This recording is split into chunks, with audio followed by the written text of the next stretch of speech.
به اطرافتان نگاه کنید. تقریباً هر چیزی که می‌بینید نیاز به انرژی دارد. غذا، آب، گرما، تهویه مطبوع، ارتباطات و ابزارهایی که روزانه استفاده می‌کنید. همه آنها به انرژی نیاز دارند و این انرژی باید همچنان مقرون صرفه باشد.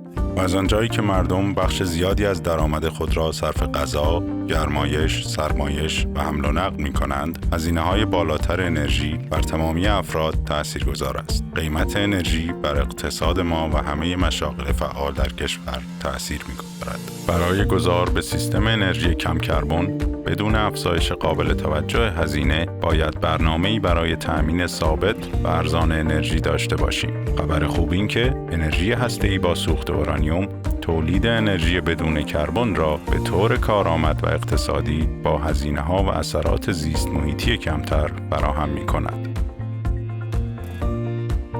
بیایید مصرف جهانی انرژی را بررسی کنیم. طبق گزارش آژانس بین‌المللی انرژی، جهان در سال 2019 تقریباً 420 میلیون تراژول انرژی مصرف کرده است. 3 مصرف کننده بزرگ انرژی، صنعت، حمل و نقل و مصرف کنندگان خانگی بودند.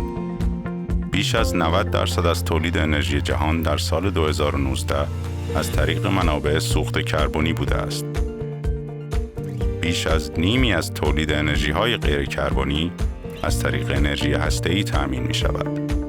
انرژی هسته‌ای یکی از منعطف‌ترین و قابل اطمینان‌ترین منابع انرژی بدون کربن است و گسترش استفاده از انرژی هسته‌ای راهی برای پایین نگه داشتن قیمت انرژی است. می‌توان از آن در اکثر نقاط روی زمین استفاده کرد و در هر زمانی از روز و در هر آب و هوایی و بدون نیاز به مخازن ذخیره انرژی تولید کرد. همیشه با جایگیری کم و با حداقل نیاز به سوخت و زباله در دسترس است.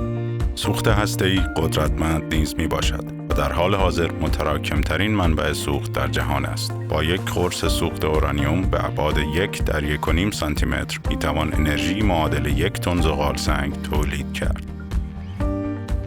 نیروگاه‌های هسته‌ای همچنین فضای بسیار کمتری نسبت به بسیاری از منابع انرژی غیر کربنی اشغال می‌کنند. نیروگاه کره‌ای هانول حدود 45 مگاوات در هکتار انرژی تولید می‌کند. این مقدار 90 برابر به لحاظ فضایی کارآمدتر از یک پروژه خورشیدی مدرن، 50 برابر به لحاظ فضایی کارآمدتر از فضای یک پروژه بادی و 1500 برابر به لحاظ فضایی کارآمدتر از کل فضای یک پروژه بادی است.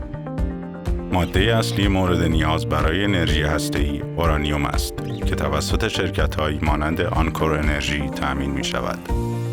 برای رساندن سوخت هسته‌ای به نیروگاه، اورانیوم را با استفاده از آب و اکسیژن از زمین استخراج و در یک کارخانه مرکزی برآوری می‌کنند. آنچه پس از خشک شدن باقی می‌ماند، کیک زرد نامیده می‌شود که بعد از آن به یک مرکز تغلیظ و غنیسازی فرستاده شده تا در نهایت به یک منبع انرژی یعنی قرص یا میله‌های سوخت تبدیل شود. میله‌های سوخت به نیروگاه منتقل شده و در کنار یکدیگر در محفظه واکنش قرار می‌گیرند. آب داخل راکتور متعاقباً گرم و بخار تولید می‌کند و از این طریق نیروی برق بدون کربن تولید می‌شود. در طی 50 سال گذشته پیشرفت‌های زیادی در حوزه انرژی هسته‌ای و استخراج اورانیوم صورت گرفته است. یکی از مهمترین پیشرفت‌ها استحصال در جا یا ISR نام دارد. این ویژگی امکان استخراج مواد معدنی را از زمین بدون کندن زمین فراهم می‌کند. استخراج اورانیوم به روش در جا بسیار کارآمد است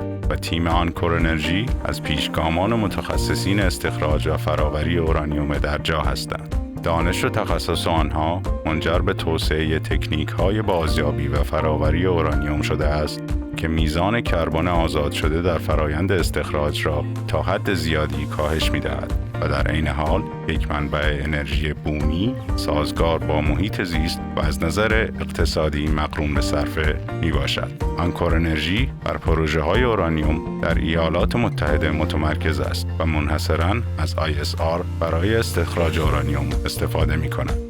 برای اطلاعات بیشتر در مورد بازیابی در جا، ویدئوهای ما را در مورد این فرایند ببینید.